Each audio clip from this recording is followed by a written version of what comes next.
Qui es-tu? Je m'appelle Stéphanie Joncard, je suis formatrice en création et gestion d'entreprise et ma spécialité c'est l'administratif. Tu es une des rares personnes à aimer la paperasse. Pourquoi? Alors j'ai toujours été dedans avec les études, j'ai été inspectrice des impôts, oui. Et vraiment ce que j'aime, c'est d'aider les indépendants à dédramatiser et s'en sortir enfin avec la paperasse. Quelles sont les personnes que tu formes? Mon public, ce sont surtout des personnes qui sont en reconversion et qui décident de se lancer dans l'entrepreneuriat et souvent en micro-entreprise. Depuis quand fais-tu de la formation? Ça va bientôt faire 5 ans.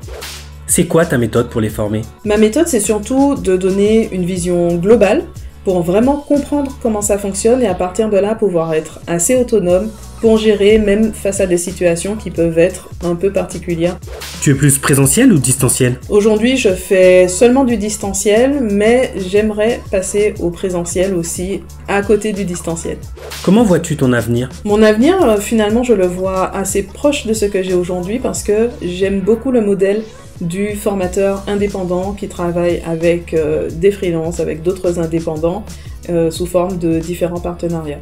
En dehors de Teach Easy, qu'y a-t-il dans ta boîte à outils? Ma boîte à outils, elle est assez minimaliste. Si je dois citer vraiment l'outil essentiel dont je ne me passerai pas au quotidien, c'est Notion parce que je gère vraiment toute mon entreprise dedans.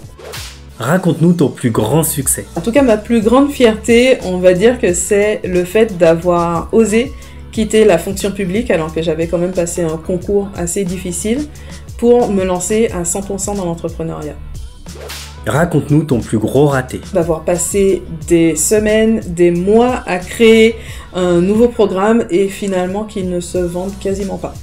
Si tu devais donner un conseil aux indépendants, ce serait quoi? Mon premier conseil, ça serait vraiment de bien s'entourer, que ce soit de professionnels, des partenaires, des collègues entre guillemets, des amis, parce que l'entrepreneuriat, eh bien, il y a des hauts et des bas, il y a beaucoup de choses à apprendre et donc on n'est jamais trop bien entouré.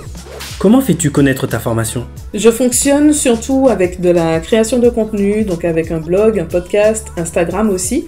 La semaine de 4 heures, tu y crois ou pas? Alors 4 heures littéralement, pas vraiment.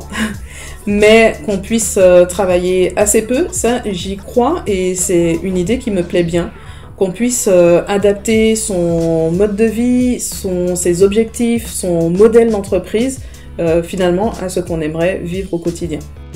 Est-ce que ChatGPT va bientôt faire notre paperasse? Alors complètement, je ne pense pas, mais il y a des choses qui sont déjà en place et ça va continuer à se développer pendant les prochaines années, ça c'est sûr.